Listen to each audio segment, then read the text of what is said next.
Assalamu alaikum viewers. My name is Mohammad Yasir Kiani, Assistant Professor of Chemistry. Today our topic is greenhouse effect.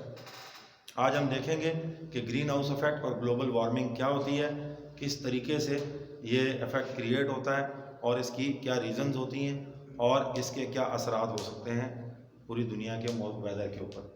तो सबसे पहले हम बात करेंगे कि ग्रीन हाउस इफेक्ट बेसिकली क्या होता है।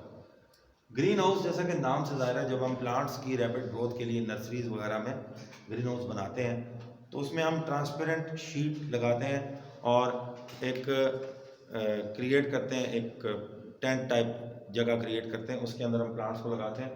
उसमें कार्बन डाइऑक्साइड जमा होती है क्योंकि प्लांट रेस्पिरेटरी एक्टिविटी के ज़रिए कार्बन डाइऑक्साइड जमा करते हैं, वो कार्बन डाइऑक्साइड रिलीज़ करते हैं।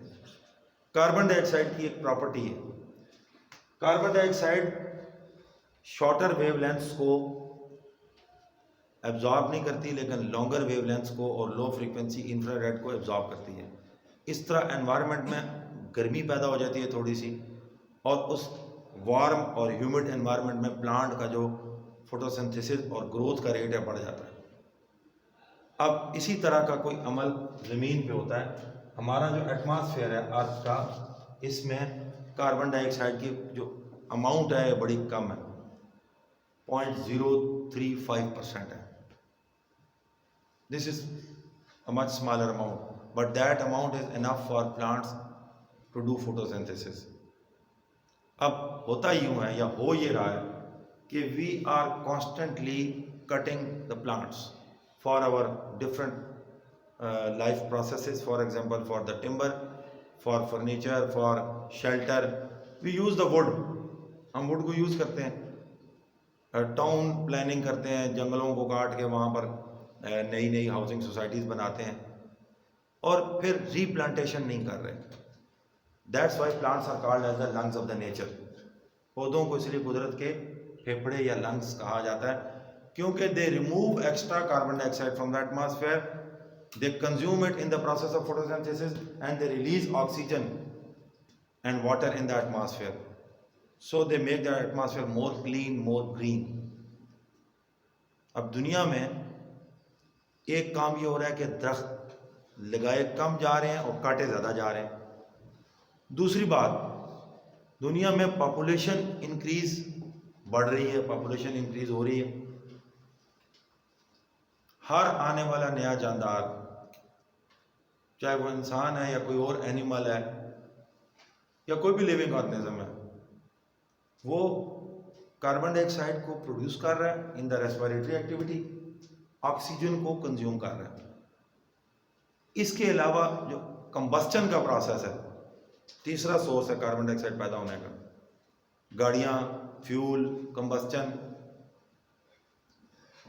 वाइल्ड फायर्स, इससे कार्बन डाइऑक्साइड की क्वांटिटी बढ़ रही है।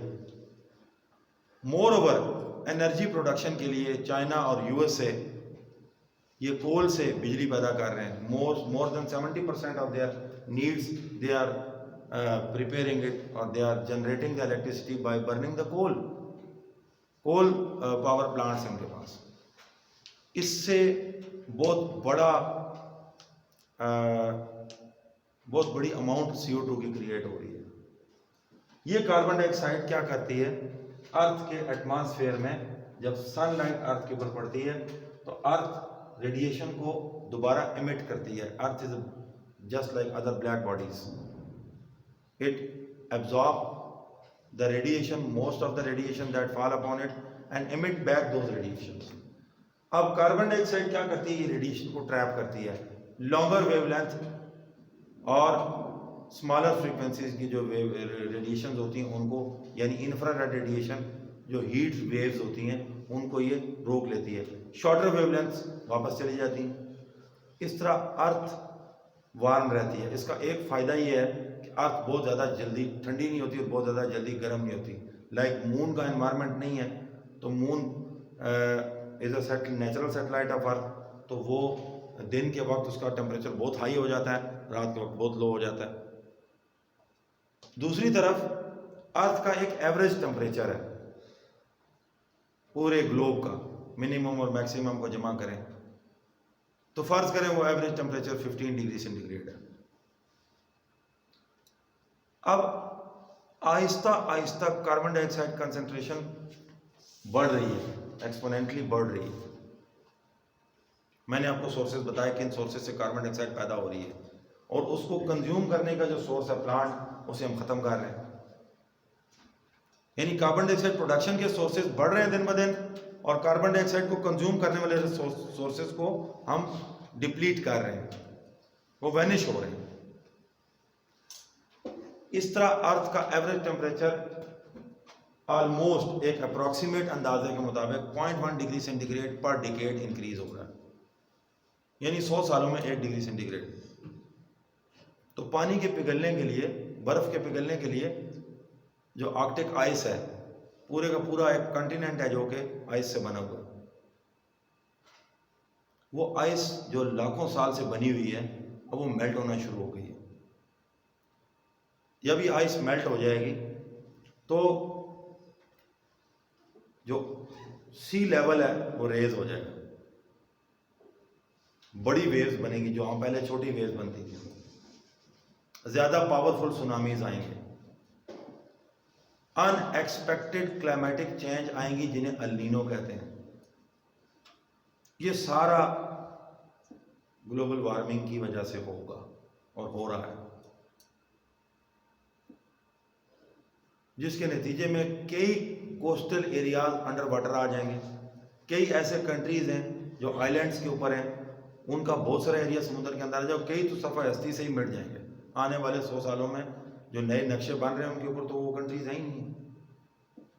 ये फिलिपाइन आ गया, मालदीव्स आ गया, ये तो छोटे छोटे आइलैंड्स हैं जिनके कम्बिनेशन से ये मुल्क बने हुए हैं। सिडनी के कई इलाके हैं, मतलब वो है यूएसए के, ठीक है। तो ये सारे जहाँ जहाँ ओशियंस हैं, जहाँ जहाँ पर उनके coastal areas they are in potential danger of due to that global warming, ठीक है। उसके अलावा बहुत ज़्यादा फ्लड्स आते हैं फिर, ठीक है। तो ये सारे का सारा जो इफेक्ट है इसको हम ग्रीन हाउस इफेक्ट कहते हैं, ठीक है। तो ये CO2 and water vapours in the air by absorbing infrared radiation act as an insulating layer to prevent heat from escaping, and this often referred as greenhouse effect. The trapping of heat on the surface of the earth by CO2 and water vapors is known as the greenhouse effect. ये greenhouse effect की definition आ गई है, आगे चलेंगे। ये global warming की सारी बातें मैंने आपको बताई हैं। The concentration of CO2 in the atmosphere is about 330 parts per billion, but is known as to be increasing, ठीक है। मैंने आपको परसेंटेज में बताई थी, इंक्रीज हो रही है ये amount. When levels of CO2 increases up to 400 ppm, temperature should raise as much as 1 degree centigrade. Approximately मैंने आपको बताया कि it will take as many as 100 years, लेकिन जिस रफ्तार से CO2 बढ़ रही है और उसकी कंजम्पशन कम हो रही है, तो ज़रूरी नहीं है कि ये 100 सालों में हो, ये 50 सालों में भी हो सकता है, ठीक है। That depends upon कि population explosion कैसे जा रहा है। Any change in the amount of energy absorbed emitted by the earth could affect our climate. कोई भी ऐसी चेंज कि हमारा अर्थ का जो एब्जॉर्ब एनर्जी है और रेडिएंट एनर्जी है ये बराबर नहीं होंगी तो टेम्परेचर रेज होगा। अर्थ एब्जॉर्ब ज़्यादा कर रही है, रेडिएट कम कर रही है, तो मतलब गर्म हो रहा है जो अर्थ का एनवायरनमेंट है। Average global temperature and concentration of CO2 have features on a cycle hundreds and thousands of years as Earth position relative to the sun has varied. As a result, ice ages have come and gone. इसी तरह volcanic eruption emits particles that cool down the earth's surface temporarily. Volcanic eruption से smoke और smoke पैदा होता है और वो basically sunlight को block करता है, लेकिन ये इतना ज़्यादा नहीं है कि आप पूरे ग्लोब को वॉल्केनो के धुएं से ढक देंगे और उससे अर्थ ठंडी हो जाएगी, ठीक है। Even nitro cycle has temporary effects, इसके साइकिल्स हैं। CO2 leaves levels have increase by more than third since the industrial revolution. पूरी दुनिया में इंडस्ट्रियल रेवोल्यूशन 20th सेंचुरी से शुरू हुआ, अभी अब 21st सेंचुरी में 100 साल में इंडस्ट्रियल रेवोल्यूशन कहाँ से कहाँ पहुँच गया, ठीक है। कमर्शलाइजेशन हो गई है, विलेजेस कम होते जा रहे हैं, सिटीज़ एक्सपेंड होते जा रहे हैं, आप अपने इलाकों को देख लें कि 10-20 साल पहले उन इलाकों में पॉपुलेशन का और कमर्शलाइजेशन का हिसाब किताब क्या था और अब वो सिचुएशन क्या है। Climate changes are now occurring rapidly.